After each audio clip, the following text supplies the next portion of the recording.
your baby dating, being involved in romantic relationships. This is scary and it's serious. And let's talk about it. Stay tuned for this episode. You don't want to miss it. Hi, thank you so much for joining the Falling for Learning podcast. We have this podcast to help parents and caregivers with having the resources, strategies, and tools needed to make sure that their children are on track for learning and to stay on track for success.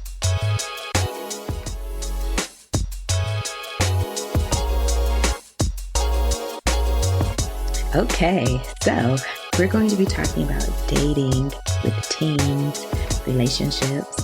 Now, this can be very controversial because some people think that, by talking about dating and getting into the details and talking about it with kids, that we're focusing on it or we are ushering in problems. But the truth is that kids are going to get guidance about dating. Are they going to get that guidance from you? Or are they going to get it from their young and dumb friends? Let's just be real about it. You may act like you don't want to talk about it, but somebody out there will talk to them about it. And they may be giving advice that you do not want them to hear, that you don't want them to listen to. But that is actually the position that we put our kids in when we decide that we want them to focus in on school and not focus in on whoever they're romantically interested in, right? So give your children some guidance. Give them some guidance. Because whether we like it or not, they're going to be involved with a romantic partner or something like that in the very near future, maybe already. We don't even know if we didn't open up this conversation or, at some point in their lives. Okay. So what advice can we give them and how can we really shape them for the advantage? This podcast is all about giving kids the advantage, setting our kids up for success. And there are ways to set our kids up for success when it comes to relationships.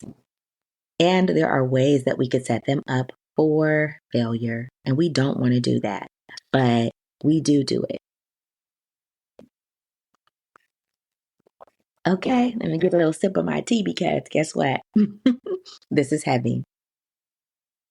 Now, I just want to share with you, if you have not been watching my show, or maybe I'm just reminding you that fourth generation, I am from a fourth generation teen parent.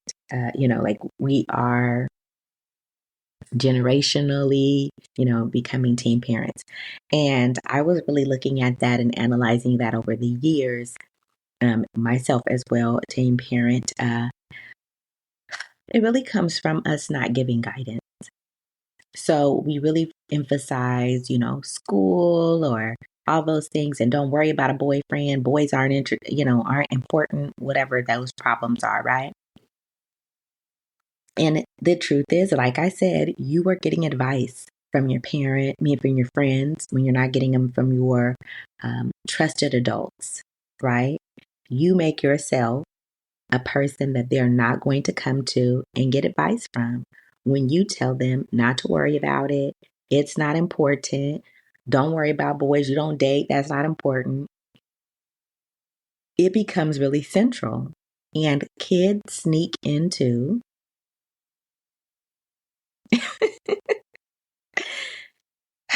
they sneak into back seats. They sneak into just really compromising places. I've even heard of them underneath some bungalows. It was rumored that some kids were underneath some bungalows doing things they shouldn't be doing. Bungalows are like mobile classrooms or something like that. So they are sneaking into places they shouldn't be. And when we have this as a topic that's normal, that is normalized, that is part of our regular lives, Kids can think about it in a more objective way, and they're open to hearing your ideas and your information about how they can set themselves up for success when it comes to relationships and dating. Now, of course, you can have, meet the kids, right? Because when you write yourself out of the equation by telling them, no, that's not important. You're not that's not what you need to be worried about. You need to be worried about school. You need to be worried about this. You set yourself up, again, not to be a part of the conversation, and you don't even maybe meet the person that they're involved with. And as a result of you not meeting them, you could be seeing some red flags. And again, you cannot necessarily just tell them this person's horrible and stay away from them. But again, you are part of the information, right? You're getting information about that person. You're able to say, oh, that's good. Oh, that's troubling. Just leave it. You're in the dark, right? You're in the dark about it. You don't know who they're dating. You don't know who they're navigating towards. So have conversations about who they should be dating. Someone who's doing well in school, someone who's responsible, someone who gets along with others, who's very helpful, right? And you are also pointing out things about them that make them a catch, that make them valuable. And it's not just about looks. Please don't get caught up in just focusing in on your child's looks. Because when we do that, again, we set them up for failure. There's always someone who's going to be cuter, have nicer hair, have nicer, whatever it is that you are pointing out to them. And of course, looks fade. Things can happen, with teenagers even, right? Their skin may go through this whole big issue with acne and all kind of stuff. Even sometimes they go through weird changes as they are in the puberty stages, right? Their nose gets bigger. There's just like a little awkward part to them.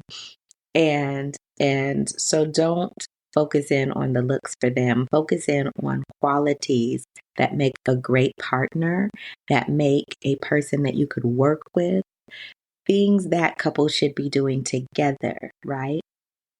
So make that person a part of the family, meaning we're having a family dinner, this person could come. We are having, everyone's going to be over for the game, they can come. So that you can kind of supervise what's happening, right? And then they could go home at a decent time. So if you have never allowed them to come over or meet them, then they're going to sneak out to go see them, and don't think it won't happen to your baby. Expect that it may happen and then prepare by inviting this person into the family as a regular person.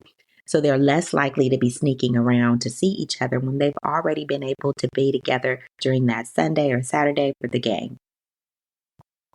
So, and then they could go home at a decent time, right? And again, you being nice to them, you getting to know them, have a conversation with them, again, helps them to see and appreciate your advice when it comes to this person. So our friends don't know more than we do when we're teenagers, right?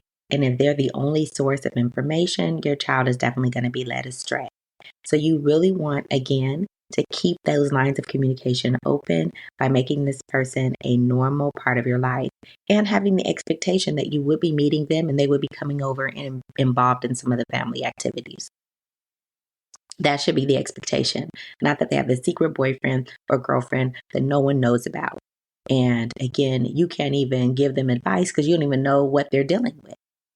And of course, we're going to get into some big problems that happen when we're in the dark when it comes to relationships. United States, 75% of children don't know how to write well. Add that to the fact that so many people out there are trying to silence the voices of those who have been oppressed and trying to prevent them from telling their story. Who's going to tell your story? If your child doesn't know how to write well, I have 2 books to address this issue: The Rewrite Method and The Rewrite Method Workbook, written to make sure that parents know what to do, that educators know what to do to get their children to write better, and just not write better, but love to write. Make sure that your next generation could tell their story and they won't be silenced. Go to fallingforlearning.com today to purchase your set. Are you a parent or caregiver that is passionate about your students' learning journey? Okay. So it doesn't matter if you're a homeschool parent or you're just an active participant in your child's education. I am advocating for you to get Rooted in Joy by Dr. Deanna Smith. Now, this book really helps you in guiding how to cultivate a love for learning, how to foster emotional growth, how to have personalized learning experiences with your child. And really, all of it is grounded in the ability to make children fall in love with learning, just like our Falling for Learning podcast really is about. Now, grab your book today. The link is in the show notes. So let's get into it. Some really big problems that will occur when we are not part of the conversation. We're not a trusted source of information when it comes to dating, is that kids can be getting taken advantage of. So one of my colleagues that I work with was telling me that she had a niece that lived with her, and she was obviously involved with some guy. She never met the guy because whenever he came, he honked and then she ran outside. The next thing that happened was, she'd be gone for hours until the middle of the night. She would come back, go straight to the kitchen to get some food. So clearly he had not included food in their activities. So whatever they were doing, he was very disrespectful, right? Honking, and then she runs out, not getting her any food. And she really scolded her niece, like, you are worth more than this. If he's spending all this time with you, he should be able to pay for some food for you. And again, we know the kids are young. They don't have to spend hundreds and thousands of dollars on them, but they could even make them a sandwich if they're at home, right? If I'm at your house, you're at my house, give me a sandwich, give me some tea, some cookies, whatever, So I'm not running in the middle of the night back home to get some food because I'm so hungry after I spent all this time with you. Yeah, so, and that's what happens when we're not part of the conversation, just common sense. Again, it's not common for teenagers. And I just want to be clear, there's a lot of teenagers that are very smart and intelligent, but that doesn't mean that they know how to navigate all different avenues of their life, namely dating, right? When they really like someone really turns their head, they might just be accepting whatever this person gives, right? And that's not right. They shouldn't be just taking whatever they give. They need to be looking out for certain qualities. And again, if you're not part of that conversation, you're not able to gently tell them about qualities that they should have, how they should handle a situation. And as you're helping them, you're also, helping them what to look out for that person, also telling them how they should be towards that person. Hear them out. If they have an argument, don't just cut them off, listen to them. And then make sure that this goes for your standards, right? Have standards. The person's going to take you to activities. So there are lots of free museum days, so kids can hang out at a museum. There's very cheap movie nights. So it doesn't have to be a lot of money, but getting out and about, spending time at a park together, having a picnic, or whatever, at a park, very cheap, but quality time that you can spend with each other. And listen to what those person's goals are. And are they following up on those goals? Are they just having big dreams? I'm going to do this, I'm going to do that. They don't even go to class, right?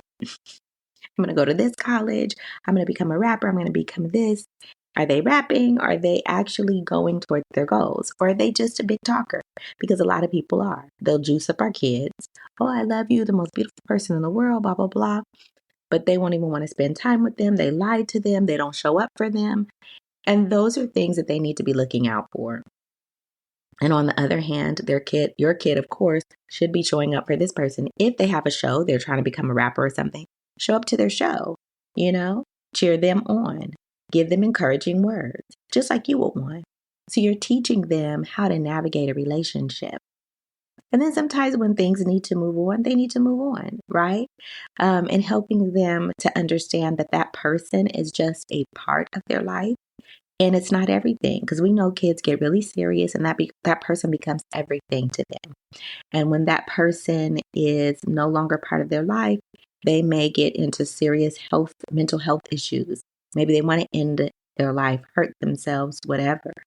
But making sure our children are supported by us and we have built them up as individuals so that someone else doesn't become everything for them. It's really important. Right?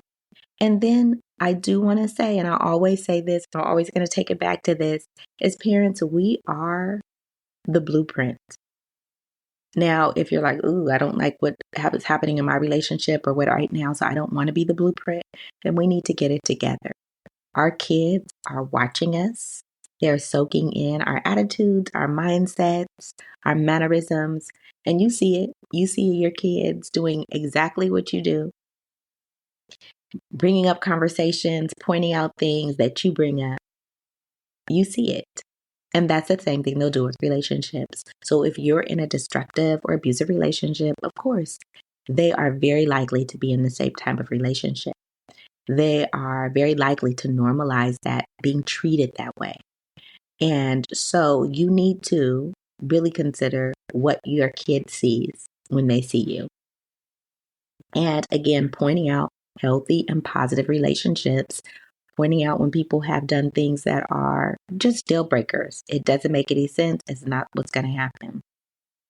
Now, I do need to address some foolishness going on in the internet. There are people out there who are like, oh no, if he's not going to take me to a 5-star restaurant or whatever it is, right? I'm not going to get out the car. And that is foolishness. Now, many of us have met fantastic partners when we were both broke. Now, again, we're looking at their personal qualities, their personality. We're also looking at their actions. Are they actually putting in the work to do the things that they say they're going to do? Are they on a plan and executing that plan? Now, of course, if they are stagnant, not doing the things they say they're going to do, then that's not a good person you want to be with. So all those things are important. So just saying, you're 17 and you're not going to date anyone who's going to take you to Red Lobster or something like that, because, that's lowbrow or whatever, is foolishness. It is. Because if that's the only measure, then you're missing out on a lot of things. And again, our kids are getting advice from the internet and they are neglecting to see the other types of qualities that they need to be looking for in a partner. Just seeing how much money they make or how much money they're going to spend on you is not the only measure. There's personality. There is trustworthiness, right? All those things. We have seen some of the most beautiful people in the world get kicked around, beat up, cheated on, all of those things. So if we're just using money as one measure, like, their boyfriend, husband, whoever is rich, and there's no other type of qualifications, we're going to fall short. Our kids are going to suffer. If having a beautiful girl or very handsome man or boy is the only qualification, again, we're going to fall short. And if we're only grooming our children to be beautiful, someone to be gazed upon, again, we're going to fall short. So we need to make sure they come up with qualities that they enjoy in a partner, standards that they have when it comes to dating and relationships that are not just about money. Of course, money is important, but again, at a young age, the potential to make money and their qualities and personalities that are responsible, that are honest, are really going to go a long way in actually helping them achieve whatever plans they say they want to achieve as a kid, as an adult, right? So we really have to consider that, and we can't just be focused in on these surface level things because it goes much deeper than that. And parents, don't paint yourself out of the conversation. Now, another thing we want to talk about is instincts. Now, we know that people get injured, date rapes, all these kind of things from people that they're dating. And it starts in middle school or even, as early as middle school. Of course, it could happen in high school.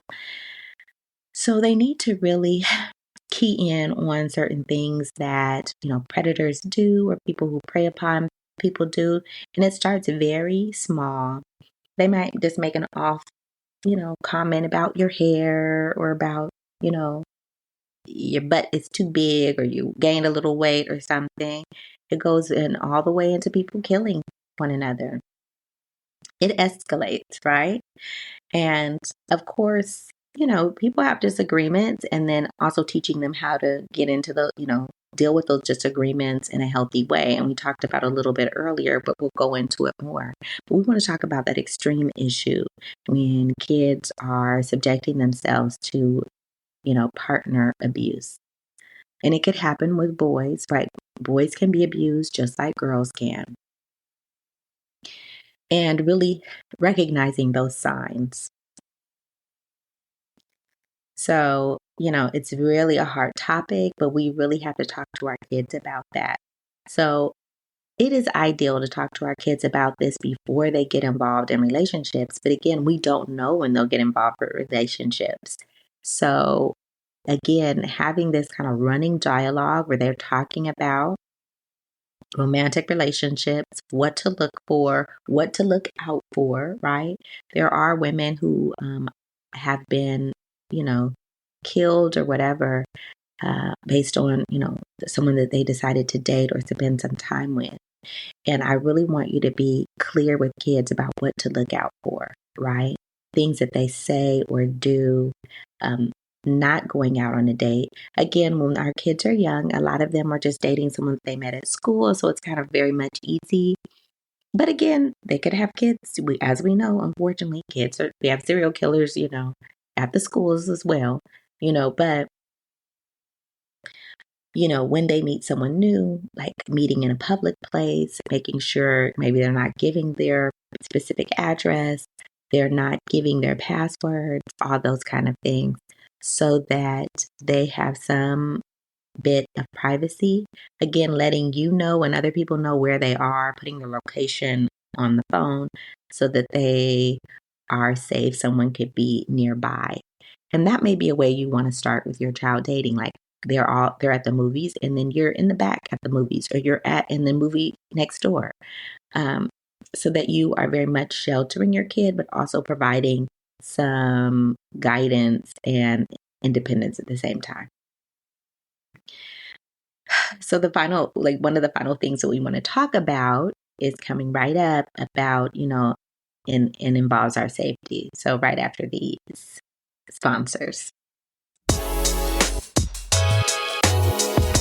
The UCLA Writing Project invites you to an event that will transform how we teach and support multilingual, multicultural students, newcomers, and speakers of African American English and Indigenous languages. The theme this year is the power of words, the strength of story. Keynote speaker is Joseph Velasco, and he's an acclaimed storyteller who is a theater artist and high school English teacher. He'll kick off the day really talking about how to help students find their voice. He has a rich background in theater arts and ethnic studies.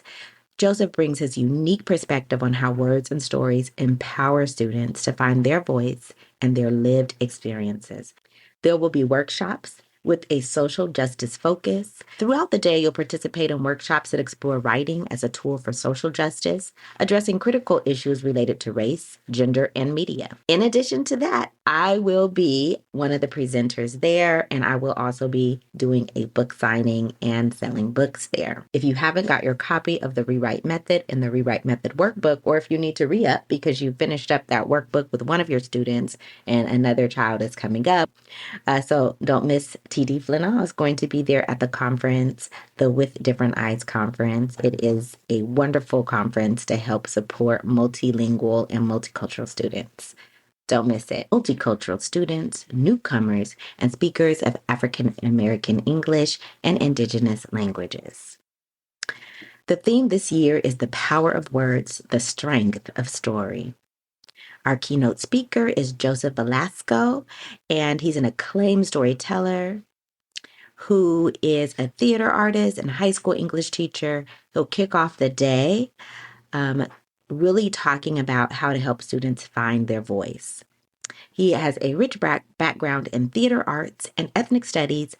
Joseph brings his unique perspective on how words and stories empower students to find their voice and their lived experiences. Don't miss this chance to learn from his incredible journey of using the arts to engage youth and unlock their potential. There will be workshops with a social justice focus, and throughout the day, you'll participate in workshops that explore writing as a tool for social justice, addressing critical issues related to race, gender, and media.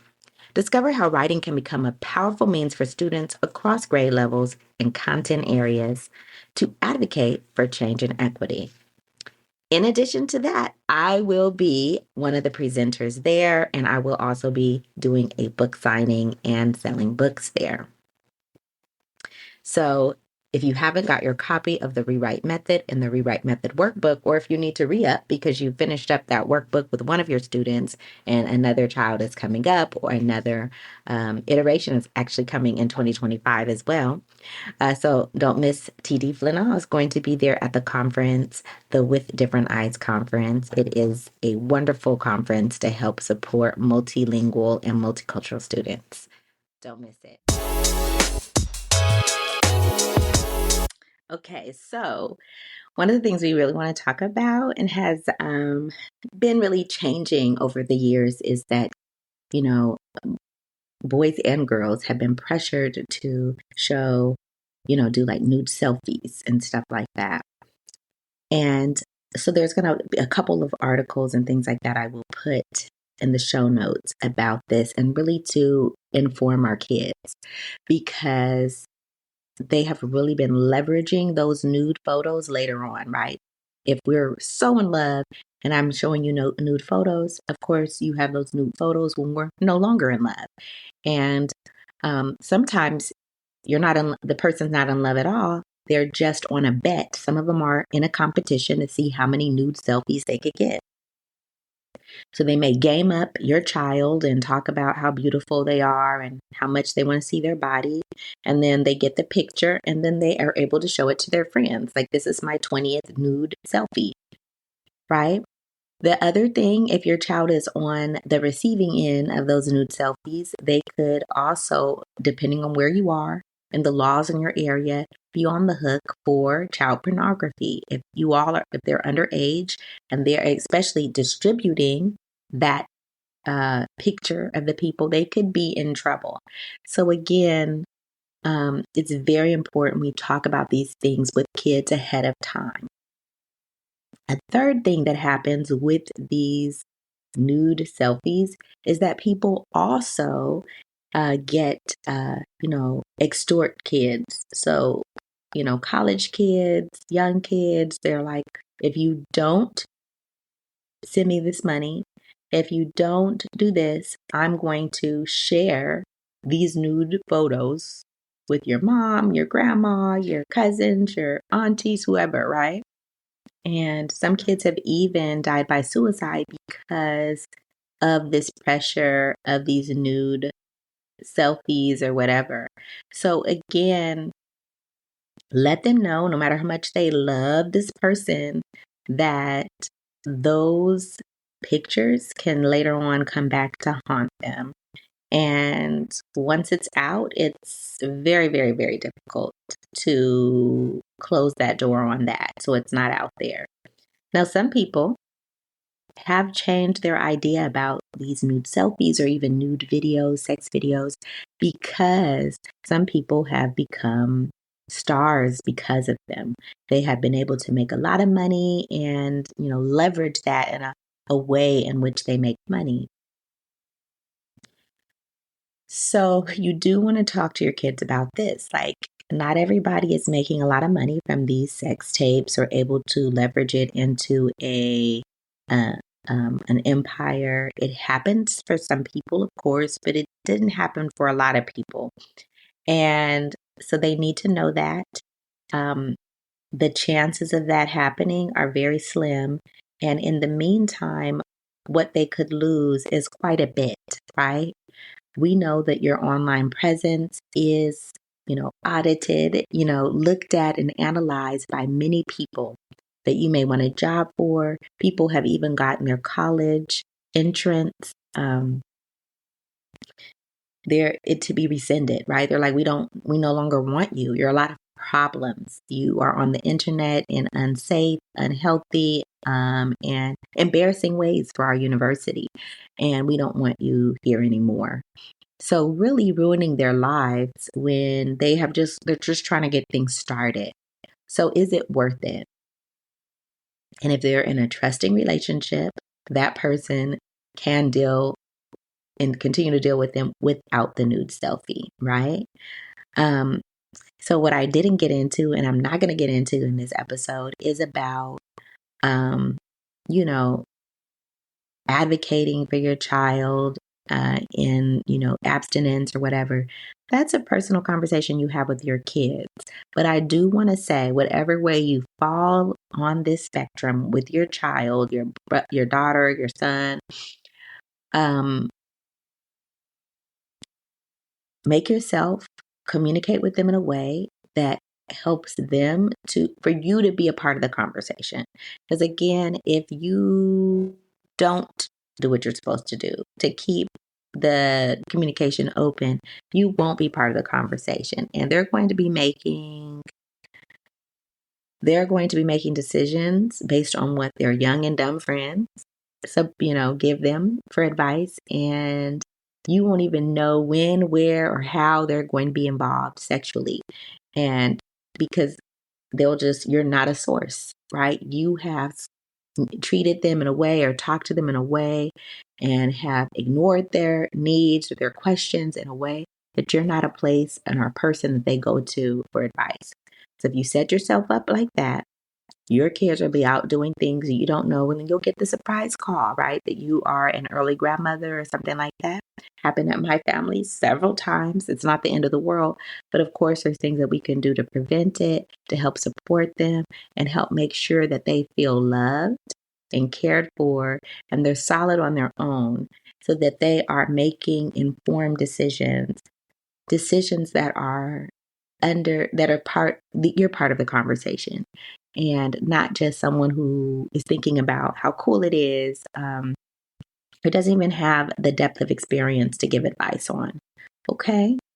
So again, thanks so much for joining us, and make sure that you do something today that your future adult kids will thank you for. Thanks again for supporting the Falling for Learning podcast. New episodes go live every Saturday at 5 p.m. You can watch us on youtube.com at Falling for Learning, or listen on all major podcast platforms such as Apple, Google, Audible, Spotify, and much more. For more resources, visit fallinginlovewithlearning.com. We really appreciate you. Have a wonderful week.